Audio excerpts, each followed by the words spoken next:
One of the joys of exploring the vast library of games for classic systems is finding those odd gems, the ones which don't really get talked about all that much, but offer something unique for when they were released. More importantly though, they're games that still feel fresh and different, even today. That's the experience I had with one particular release for the Game Boy of all systems, a game known as Trax. This is Beyond the Scanlines, a series focusing on interesting games on classic computing and gaming platforms. Released in 1991, Trax puts you in control of a small tank, tasked with blasting your way through 4 stages to take out an enemy stronghold. You start out in the grasslands, then move into the desert for your second mission. The third has you travel through a series of caves where enemy forces are stockpiled, before finally taking your trip through the enemy's home city, which leads you to their stronghold to finally put an end to the crisis. With nothing but a lone tank at your disposal, I could just see yourself asking, with what kind of firepower do I have to take all those enemies on? Well, you may not be bringing a massive army with you, but you do have a few tricks under your proverbial sleeve. Starting with the ability to control your firing direction. Many games of this style, particularly on a system like Game Boy, usually lock your firing direction to that of your movement. In the case of Trax, you can independently rotate your turret in one of 8 directions, just by pressing the A button. With the B button assigned for firing duties, it's no surprise that you can only rotate your turret in a single direction, this being clockwise. So yes, you'll have to rotate your turret through every direction if you turned it a little too far. You'll also locate plenty of pickups in the field, which are typically revealed by taking out the parked trucks you'll encounter. The most useful of the weapon upgrades for me was the 3-way shots, which gave you 2 blasts alongside your main shot. A different pickup gives you a rear firing shot, and if you're quick on the draw with rotating your cannon, you can absolutely use it to provide a rotational sweep shot, which can be handy for clearing out a whole bunch of targets, especially if they just happen to be crowded around a handily positioned mine. The other 2 are upgraded versions of your primary forward shot. The first is rapid fire, allowing you to just hold the B button down to get lots of shots out at a time. The second gives you splash damage when the shot explodes. You'll fire it, it hits its range, and it explodes, taking out any target within an area. It's very handy to really clear out a bunch of targets in one shot. Finally, there's fuel. This serves as your energy, being depleted as you take enemy fire or run into mines.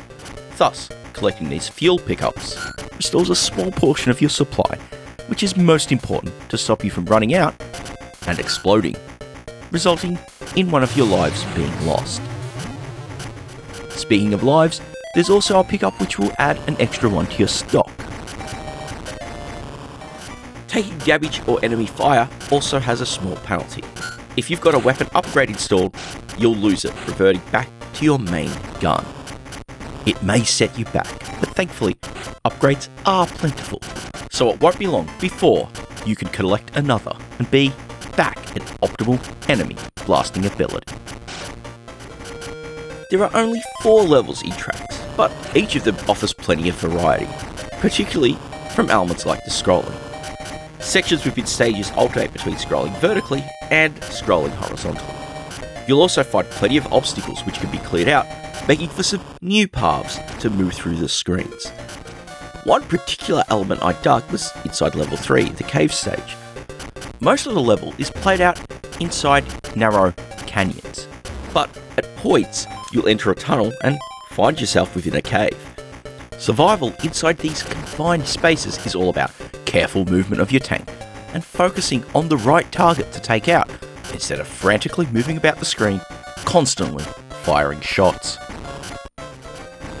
The final level is in 2 phases, initially having you fight across the city, working your way to the enemy's stronghold. This sequence is fairly open and filled with plenty of opposition to neutralise. The final part has you inside the stronghold, opening with a boss rush sequence consisting of the bosses you've previously defeated. alongside the mini-bosses as well. Then, you finally make your way up to the figurehead responsible for all of this, and it's time to bring it to an end. It's quite the challenging battle, being built up of multiple phases. The first has you blasting your way into the leader's inner sanctum, whilst dodging a series of electrical sparks. Once there, things get slightly more eccentric, as the leader now attacks with more and more powerful weapons, until you finally take him out once and for all. I greatly appreciate how each of the bosses and mini-bosses you encounter all require different tactics to take them out. Now, especially as Trax only offers 4 stages, you might say that it doesn't have the greatest longevity out there, at least in terms of its mechanics. For me, I don't really think this is the case at all. In fact, I honestly appreciate the brevity, if anything. This is Game Boy we're talking about after all. Trax offers more than enough blasting action for a short break or an intermission, and really, I've always felt that is where these earlier handheld systems were at their best. Especially when you factor in the screen limitations which the original Game Boy hardware had to deal with. That's not all the rabbits in Trax's hat though. Its final one is its multiplayer mode. This pits players against each other across a set of maps, all working to blast each other into oblivion, which is quite a solid setup for the time. But it gets better.